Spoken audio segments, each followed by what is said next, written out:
تاروں کی گردش دیکھ رہے تھے۔ ہیبت خداوندی نے دل پر ایسا اثر کیا کہ بے ہوش ہو کر گر پڑے۔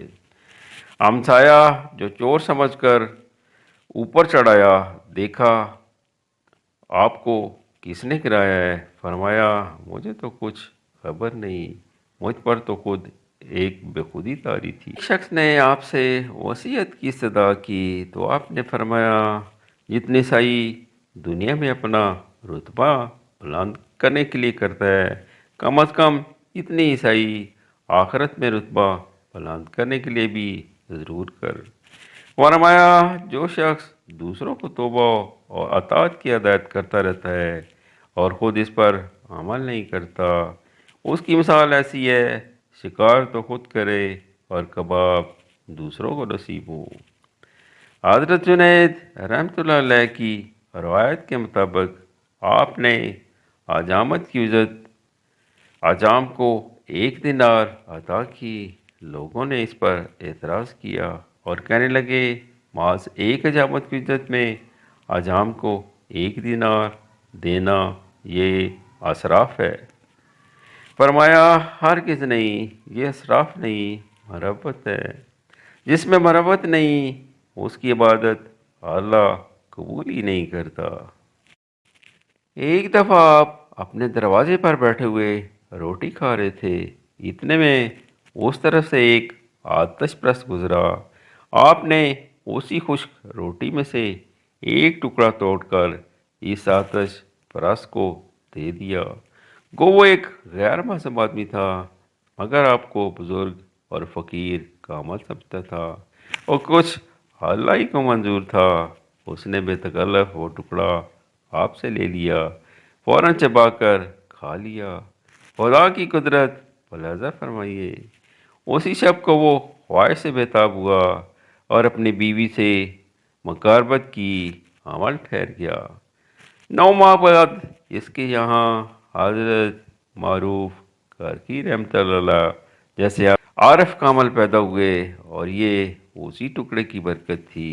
یہ حضرت معروف کرکی رحمۃ اللہ علیہ آپ کے مرید اور خلیفہ تھے اور بڑے ہو کر برسوں آپ کی خدمت میں رہے، فیض حاصل کیا۔ ایک بزرگ کی روایت ہے کہ آپ علالت کی حالت میں اپنی دہلیز پر لیٹے ہوئے تھے۔ ایک اینٹ آپ کے سر کا تکیہ تھی، شدت کی گرمی تھی، پسینہ آ رہا تھا، حالت غیر تھی، زبان پر قرآن کریم تھا، تلاوت کرتے چلے جا رہے تھے۔ ایک بزرگ نے کہا یہاں تو آپ کو بہت تکلیف ہے، اجازت دیجیے میں آپ کو کہیں بہتر اور آرام دہ جگہ لے چلوں۔ شہر میں نہ صحیح تو جنگل میں ہی چلتے ہیں، مگر یہاں سے اٹھ بیٹھیے۔ فرمایا مجھے شرم آتی ہے، میں محض اپنے نفس کی خاطر کسی سے کوئی صدا کروں، آج تک تو میں نے کبھی اس سے مغلوب نہ ہوا، پھر آپ آخری وقت میں اس کے سامنے سر کیوں جھکا سکتا ہوں؟ اسی شب کو آپ نے بھالتے نماز وفات پائی۔ آپ نے وصیت کی تھی مجھے زیر دیوار دفن کیا جائے تاکہ کوئی میرے سامنے سے نہ گزرے، چنانچہ یہ ہوا۔ آج تک آپ کا مزار اسی حالت میں اسی جگہ قائم ہے۔ وصال کے بعد لوگوں نے آپ کو خواب میں دیکھا، آپ ہوا میں پرواز کر رہے تھے اور فرما رہے تھے میں نے زندہ لوگوں سے نجات پائی۔ جس وقت آپ کا انتقال ہوا اسی وقت آسمان سے صدا بلند ہوئی کہ داؤد کا مقصد حاصل ہو گیا اور وہ اللہ سے واصل ہوا۔ آپ کا قلب مبارک درد و غم کا ایک پیکر تھا، اشک الہی میں دن رات مستغر رہتے اور بڑے بزرگ یگانہ اثر تھے۔ علوم و فنون میں دستگاہ کامل حاصل تھی، فقہ اور حدیث میں معتبر تھے، مگر آپ دنیا میں ایک جید عالم کی حیثیت سے نہیں، ایک ولی کامل کی حیثیت سے مشہور ہوئے۔ 28 ربیع الاول 160 ہجری میں انتقال ہوا، مزار بغداد میں ہے۔